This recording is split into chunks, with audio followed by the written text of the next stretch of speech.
The Kettleers traveled to Arnie Allen Diamond in Falmouth today to finish off the 2019 regular season with a doubleheader versus the Commodores that was scheduled to feature some unconventional pitching.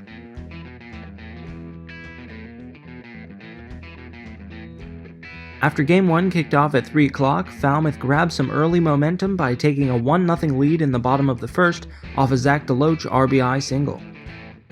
However, Cotuit turned the tables on Falmouth in the second, in which Cam Hill laid down an expertly placed bunt that caused the pitcher to rush the throw to first, causing it to get away from the first baseman and allowing Mason McWhorter to score all the way from first base and Cam Hill to coast into third for arguably the most successful bunt of the season.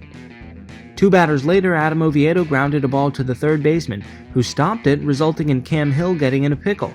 But Cam kept his cool and shuffled towards home, diving under the catcher's tag in a controversial call for Cotuit's second run.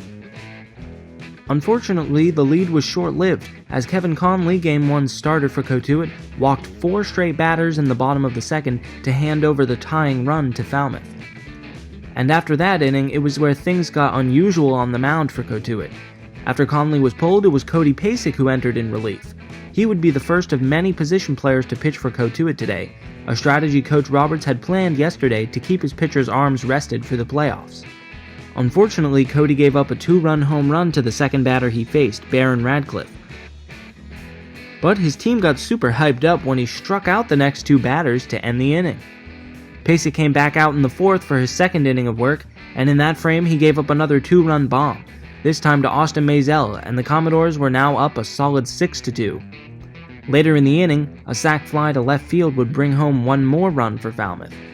Ultimately, Cody would go 2 innings with 4 hits, 5 earned runs, 2 Ks, and only 1 walk. Following him up on the bump was fellow catcher Colton Kessler, whose fastball topped out in the low 70s and whose off-speed stuff stayed in the 50s. But he wasn't intimidated in the slightest by the task, as evidenced by striking out the very first batter he faced. Kess would also go 2 innings on the day, and with his 2 strikeouts he only gave up 2 hits and 2 walks each.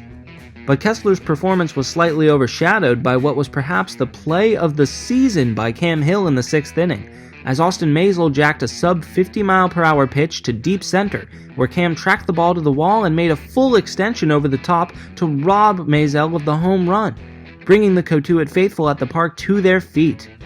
Cotuit would drop this game 7-2, but the pitching and the great defense made this one very entertaining and kept the Kettleers' spirits up going into Game 2.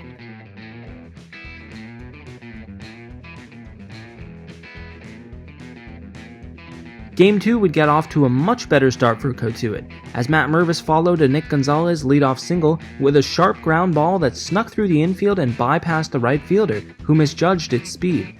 This brought Gonzo around to score and let Mervis coast into third. But Mervis wasn't there long, as newcomer Andrew Check lined a ball into center for a single that would bring Merv home and make it 2-0 Cotuit. In this game, Cotuit's pitching got even wackier, as they were pulling out all the stops. Getting the start in Game 2 was usual outfielder Dante Williams, who was able to touch 90 on the gun in warm-ups. Dante was able to force a 4-6-3 double play in his first inning of work, and he elicited more than a couple of cheers from his team when he fanned a batter in the second. After that, Dante said he was good to come out, so he was replaced on the hill by another player in the outfielder core in Parker Chavers. Dante finished up going 1 2/3, giving up only 1 hit. With the bases loaded in the third, Adam Oviedo grounded a ball to third base that looked to be setting up a sure double play, but the second baseman's throw to first was offline, so Ovi was safe and the runner who'd been on third scored to put Cotuit up 3-0. With a 3-run cushion, Parker Chavers was in the most comfortable spot of any position player to pitch that day. He did give up 3 singles in the third of which scored the first run for Falmouth. But Parker also got his licks in, as he ended his day having struck out 1 in his 2 innings of work, while also giving up 1 walk and a run. In the top of the fourth, Cotuit widened their lead even further because of the big bat of Matt Mervis, who blasted a ball to center for a 2-run shot that put the Kettleers up 5-1.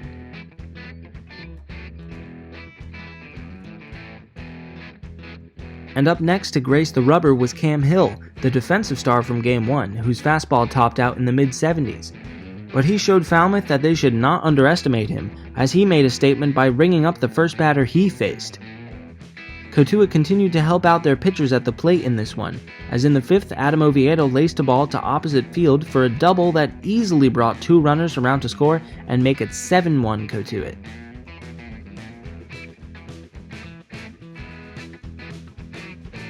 Hill would hit a little snag in the bottom of the 5th, as he gave up 2 straight doubles, the latter bringing around a run for Falmouth. But with the bases loaded in the same frame, Cam stayed cool, and so did his defense, as Adam Oviedo ranged back on a pop fly to make a fantastic catch to end the inning.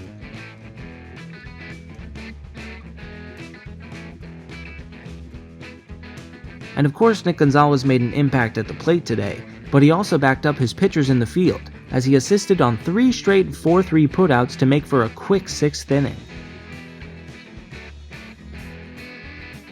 Cotuit's offense really roared to life in the 7th, as Christian Robinson grounded a ball that bounced right over the pitcher for an infield single that scored Parker Chavers for Cotuit's 8th run. Cotuit proceeded to load the bases, and in this scenario every Cotuit fan and player was thinking the same thing: grand slam, because this would be the first of the season and on Cotuit's last chance to do it, and Nick Gonzalez was at the plate. But Gonzalez was actually walked, so the runners moved over and Cotuit went up 9-2. But after Nick Gonzalez, the Kettleer you would want at the plate in a potential Grand Slam scenario is Matt Mervis. And in the final inning of the final game of the season, Mervis took a big swing at a ball and pulled it. It stayed pretty low, so it was hard to see how far it would go, but it snuck over the top of the right field wall and bounced up off a tent to help signify to everyone there that yes, Matt Mervis had just hit a grand slam. And in that amazing moment, Cotuit was now up 13-2. If you want to see both of Mervis's homers from today in their entirety, check out the separate video of them in our series of home run videos from this season. And by the way, the Grand Slam makes 3 dingers in 2 games for Mervis. Coach handed Cam Hill the reins as he re-entered for his 4th inning of work to close this game out. And Cam did exactly that, getting Steven Moretto to ground out before his teammates stormed the field and mobbed him with high fives to congratulate him on getting the win. So Cotuit dropped Game 1 by a score of 7-2, but they picked it up in the evening and won Game 2 by a whopping 13-2. Despite the loss, the entire day was fun for the whole team, especially because Cotuit used 5 position players on the mound today. So with that, the 2019 regular season comes to a close, with Cotuit's record standing at 20-20-4. And after their first day off in over a month tomorrow, the Kettleers will be roaring and ready to take on the Wareham Gatemen in the first round starting Friday at 6:45 at Spillane Field. Game 2 of the division semis will be back at Lowell Park for an early 4 o'clock start time on Friday. We hope to see you there to cheer on the Kettleers. After today's games, we spoke with Coach Roberts, Cam Hill, and Dante Williams, and sending you now to our interviews with them, and signing off for the Cotuit Kettleers' 2019 regular season, I'm Jacob Cohen. Okay, just what are your overall thoughts on the games today? You know, this is one of the most enjoyable days. I've been coaching on and off in the Cape since 1984. It's one of the most enjoyable days that I have ever had. The players took the challenge today of, we're behind the 8 ball. We have one pitcher, and everybody else is position players, and they accepted that opportunity and did it really well. Not just. I'm amazed. I really am amazed. I've enjoyed this group in the entire summer, and today was probably the pinnacle of the regular season for me. And I hope each one of them kind of look back on this as a really special day. Yeah. Just how appreciative are you of all the guys that stepped up to save the bullpen going into the playoffs? Well, you use the word save the bullpen. Honestly, everybody's arms were where we couldn't pitch them. So we saved our entire pitching staff. And I wouldn't have pitched anybody anyway because I'm not going to hurt anybody. Not a lot of guys would do that. Not a lot of guys and teams would do that, really. They might look and say, I don't want to do that. But this group was incredibly cooperative, optimistic, looking forward to it.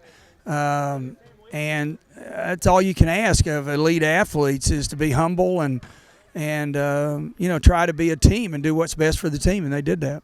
How important is it heading into the playoffs to have a performance like this 1 through 9 in the batting lineup going into it? Yeah, I'm glad you brought that up. It was a 1 through 9, and it was a really, everybody contributed, and we're thankful for our new players that are here as well, and 2 of the 3 participated today, and that was good. But, we certainly have wanted to have 1 through 9 to be show up a few days instead of 1 through 3 or 6 through 9, and today they did, and I enjoyed watching the ball fly a little bit today for us, so that was fun.